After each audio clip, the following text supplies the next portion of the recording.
kami berkumpul di tempat ini dari seluruh lokasi di Indonesia untuk menyatakan bahwa kami ingin perubahan dan perbaikan untuk Indonesia.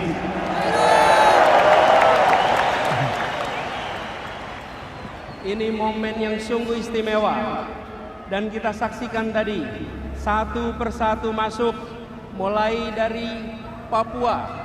Ketika matahari terbit di tempat itu, sebagian Indonesia lain masih gelap.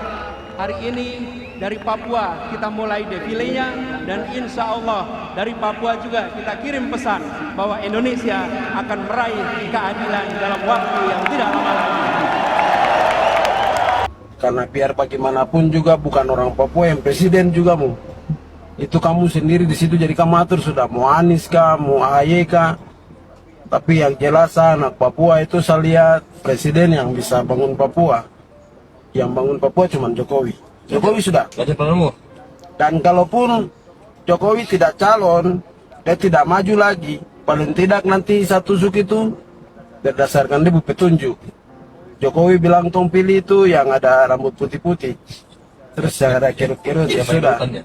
Kamu bicara sampai bagaimanapun di media, tong lihat nanti tanggal main di lapangan. Kami ini pemain di lapangan, ya. Nanti lihat sudah. Berdoa banyak supaya suara bisa ada di TPS. Kami tetap dukung berdasarkan petunjuk dari Bapak Jokowi, Bapak bangsa Papua. Itu sudah. Memang 5 tahun terakhir ini kita orang Papua, Papua Barat memang kita sangat, ya kita anggap Pak Jokowi itu presiden atau seorang yang diutus Tuhan untuk kami.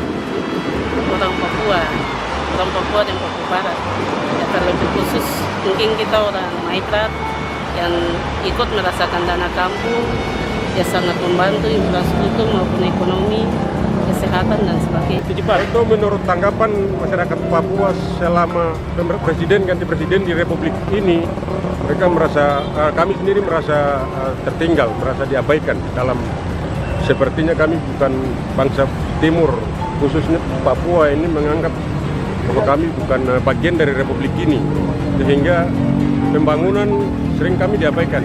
Begitu Pak Jokowi masuk memimpin Republik ini, benar-benar kami merasakan pembangunannya Pak Jokowi.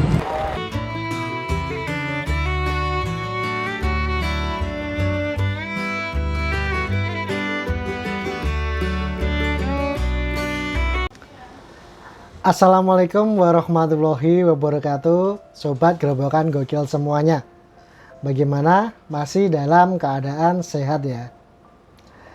Nah, kemarin ya, ramai soal pidato Pak Anies di GBK yang menyebutkan gelora perubahan dan perbaikan yang akan dimulai dari tanah Papua. Semangat yang ditunjukkan Pak Anies ya nggak salah juga sih. Tapi beliau lupa kalau perubahan dan perbaikan itu sudah dimulai di era Presiden Joko Widodo. Ketika Presiden Jokowi pertama kali memimpin Indonesia pada 2014 silam. Tanah Papua yang dulunya kurang begitu diperhatikan di era Pak Jokowi ini benar-benar mendapatkan perhatian lebih. Mendapatkan perhatian yang begitu spesial bagi rakyat Papua, di mana hal itu tidak mereka dapatkan ketika presiden-presiden sebelumnya. Jadi gak heran kenapa rakyat Papua begitu mencintai Presiden Jokowi. Bahkan ketika muncul soal nama-nama calon presiden, baik itu Anies, AHY ataupun yang lainnya, masyarakat Papua nggak memperdulikan tentang itu, siapapun presidennya nanti. Tetapi Pak Jokowi bagi rakyat Papua tetap ada di hati mereka. Pak Jokowi akan selalu dikenang sebagai salah satu presiden terbaik yang pernah ada di Indonesia. Karena di era Presiden Jokowi, ketimpangan yang dulunya nyata itu benar-benar ditekan. Rakyat yang dulunya kurang diperhatikan di Indonesia bagian timur, di era Presiden Jokowi begitu sangat diperhatikan oleh Presiden Jokowi. Dan berikut ini adalah video pengakuan dari masyarakat Papua tentang sosok Presiden Jokowi. presiden yang ada di hati sebagian besar warga Papua. Presiden yang akan selalu dikenang sebagai presiden terbaik yang pernah dimiliki Indonesia oleh warga Papua.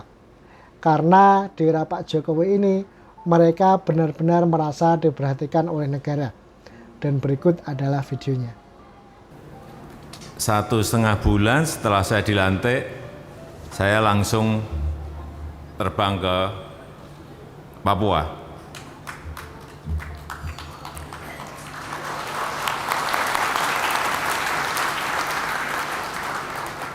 Saya betul-betul ingin melihat secara langsung kondisi baik masyarakat, baik infrastrukturnya, baik fasilitas-fasilitas yang ada di sana dibandingkan dengan wilayah-wilayah lain. Karena dari studi yang dilakukan oleh Bappenas, memang Indonesia bagian timur ini lama